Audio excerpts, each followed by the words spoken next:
Maailmassa ei ole juuri nyt mitään suurempaa kuin käynnissä olevat jalkapallon MM-kisat. Kun miljardit silmäparit naulintuvat ruutuihin, stadionien ilmassa rätisee sähköinen jännitys, epätoivo ja hurmos. Mutta oletko koskaan miettinyt, ketkä kaikki peliä todella seuraavat? Jalkapallostadionit ovat modernin ajan gladiaattoriareenoja.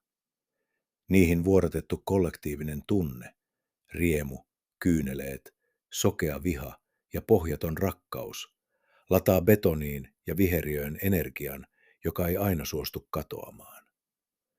Kun nykypäivän sankarit taistelevat MM-nurmella, katsomoiden varjoissa ja pukukoppien uumenissa, saattaa piileskellä jotain, mikä ei kuulu elävien maailmaan. Tervetuloa jalkapallon kääntöpuolelle. Jalkapallossa taikausko ei ole vain leikkiä. Se on elämää ja kuolemaa. Kun epätoivo iskee, keinot muuttuvat synkiksi. 7 kissan kosto. Kuvittele tilanne. Seurasi voittaa maailman arvostetuimman seurajoukkuepokaalin, mutta seuraavana päivänä kaikki on pilalla. Vuonna 1967 argentiinalaisen Racing Clubin juhla katkesi, kun arkkivihollinen Independienten fanit hiipivät yöllä stadionille ja hautasivat kentän uumeniin 7 kuolleen kissan raadot. Tuo yöllinen rituaali imi seuran elinvoiman. Racing ajautui sarjaputoamisiin ja konkurssin partaalle. Vasta yli 30 vuotta myöhemmin, epätoivoisten kaivausten ja pappien siunausten jälkeen, viimeisenkin kissan jäänteet kaivettiin esiin. Vain kuukausia myöhemmin pitkä piina päättyi ja Racing voitti vihdoin mestaruuden. 100 vuoden tuomio. Joskus kirouksen langettamiseen ei tarvita raatoja, vaan yhden ainoan miehen murtunut ylpeys. Kun Benfican valmentajalegenda Bela Gutman erotettiin voitetun Euroopan cupin jälkeen palkkakiistan vuoksi, hän poistui stadionilta jättäen jälkeensä jäätävän lupauksen.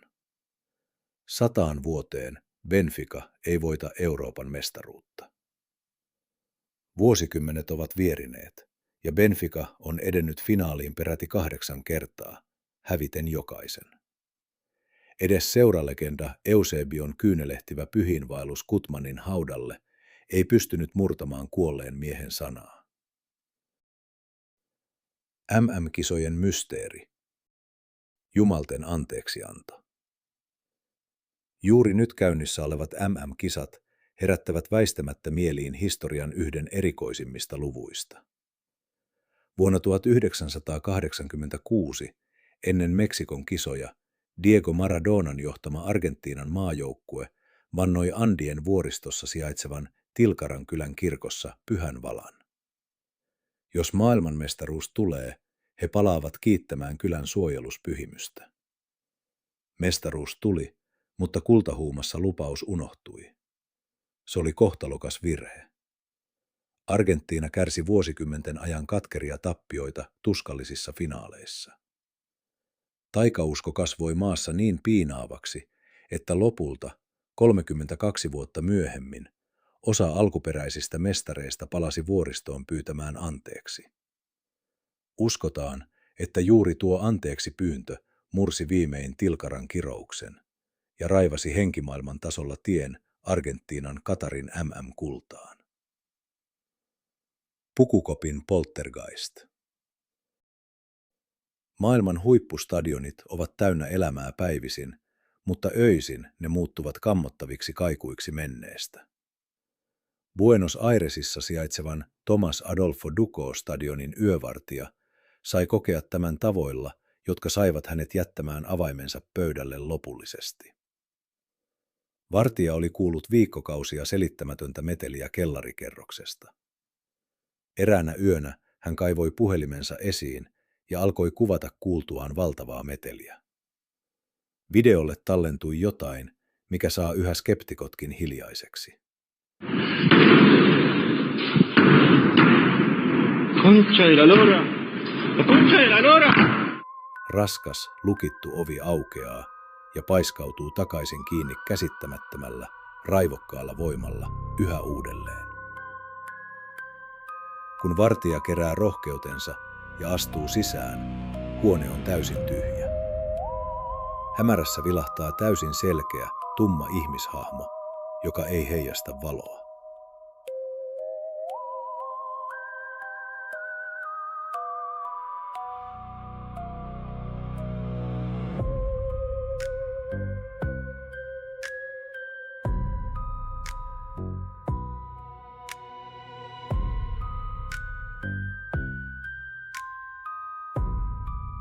Hyi olkoon. Vartija otti tämän jälkeen lopputilin ja en yhtään sitä ihmettele. Mitä itse tekisit? Kaikki aaveet eivät kuitenkaan odota yön pimeyttä. Jotkut niistä janoavat peliä niin paljon, että ne ilmestyvät keskelle suoraa televisiolähetystä tuhansien ihmisten ympäröiminä. Bolivian aavejuoksija 2014. Kesken kiihkeän paikalliskamppailun stadionin katsomon poikki kiiti tumma varjo. Se ei liikkunut kuten ihminen.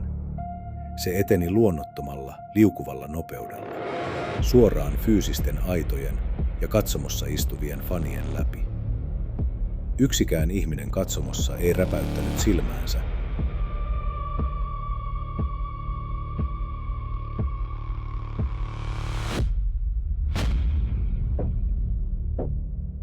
Legendan paluu. Myös Argentiinassa miljoonat TV-katsojat todistivat selittämätöntä ilmiötä.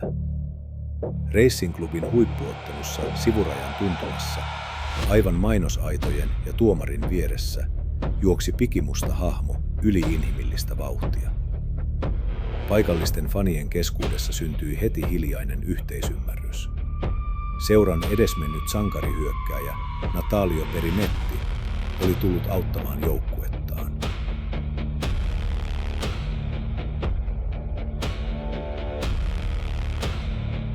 Kylmäävä näky tallentui kuviin FC Porton mestarien liigan ottelussa.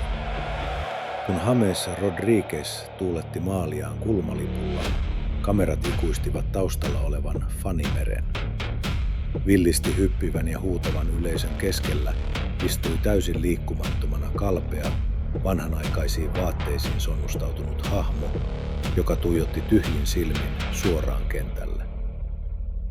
Oliko tämä vain vanha mummo tai jotain ihan muuta?